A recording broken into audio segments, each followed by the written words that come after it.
안녕하세요. 창세기 46번째 시간입니다. 오늘은 창세기 23장 약속은 죽음의 자리에서도 멈추지 않는다 라는 제목으로 말씀 나누겠습니다. 창세기 23장은 전장과 달리 매우 조용한 장입니다. 엄숙하다라고 표현할 수도 있겠죠.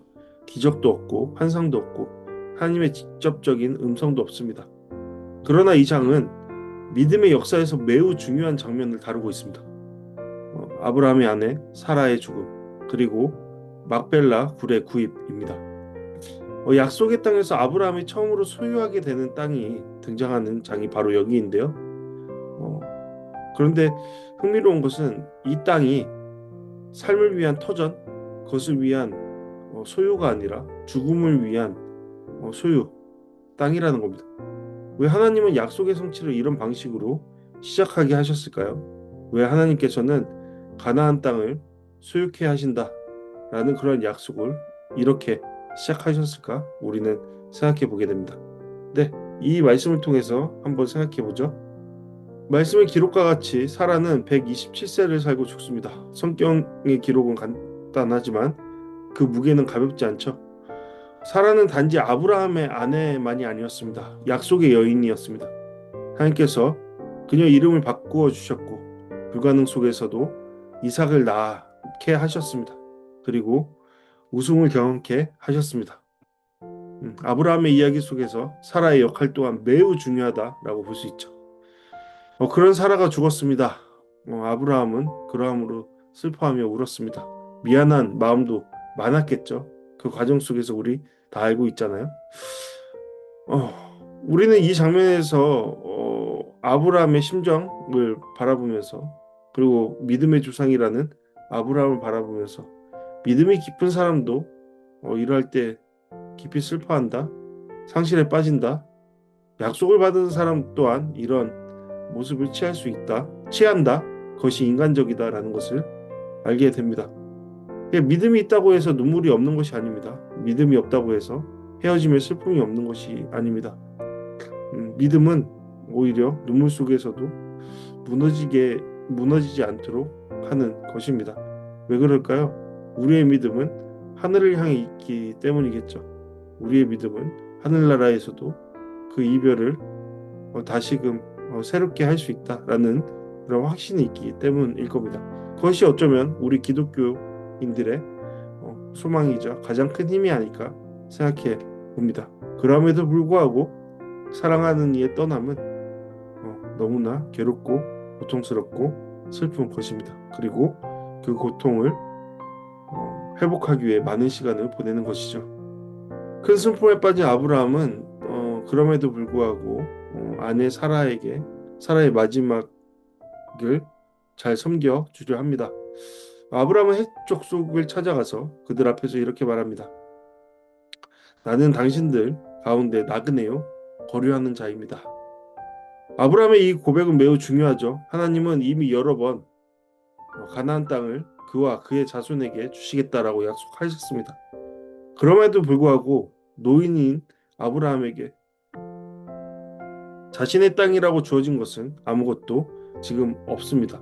소유한 땅이 아무것도 없습니다. 따라서 그는 여전히 나그네입니다. 여기서 우리는 믿음의 태도를 다시 한번 볼 수 있죠.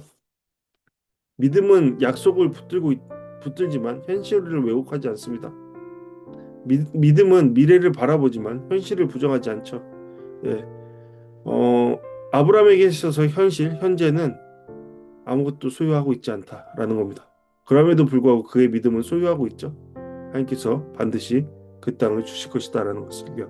그러자 헷 족속은 아브라함에게 말합니다. 당신은 우리 가운데 하나님의 지도자입니다.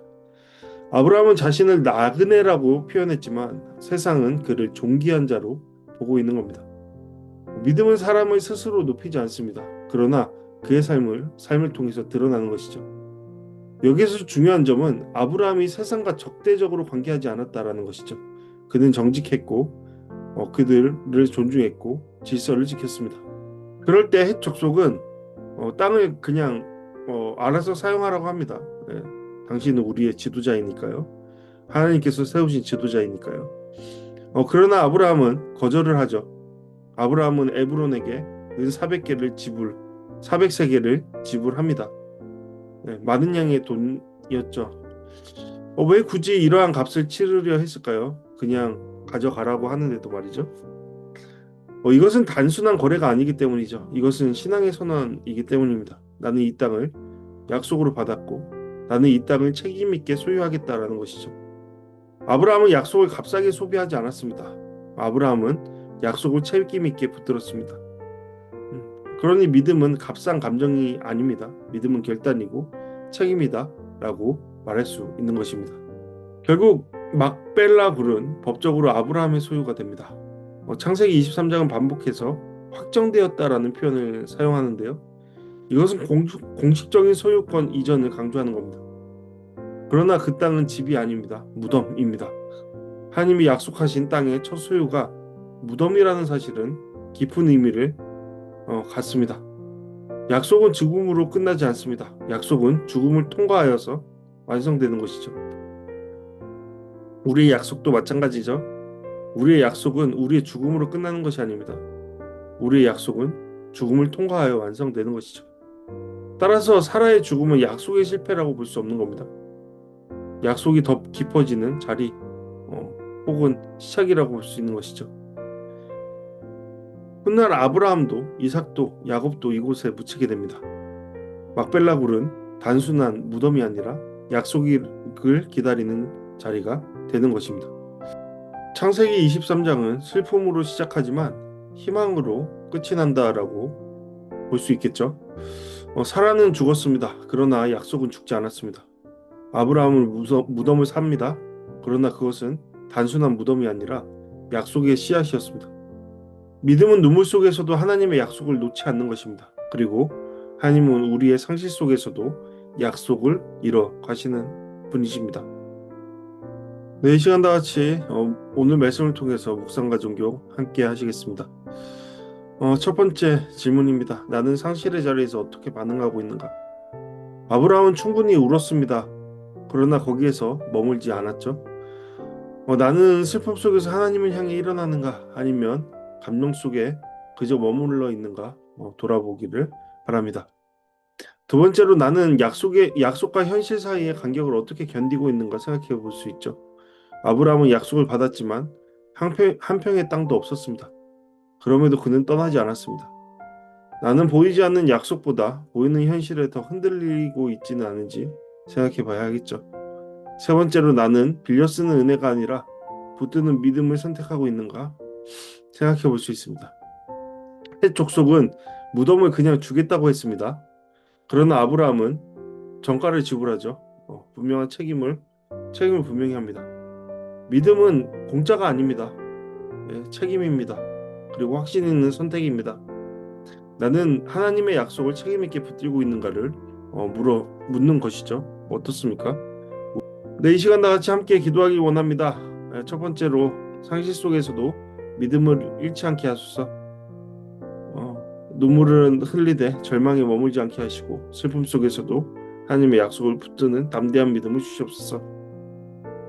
두 번째로 약속을 기다릴 줄 아는 인내를 주시옵소서. 보이지 않는 미래 때문에 흔들리지 않게 하시고 현실이 아닌 하나님의 말씀 위에 서게 하옵소서. 세 번째로 죽음과 끝처럼 보이는 자리에서도 소망을 보게 하옵소서. 우리의 막벨라 굴 같은 자리에서도 하나님의 역사가 계속되고 있음을 믿게 하시고 우리의 삶이 약속의 역사 안에 서 있다라는 것을 기억하게 하소서. 다 같이 이러한 제목으로 함께 기도하시겠습니다.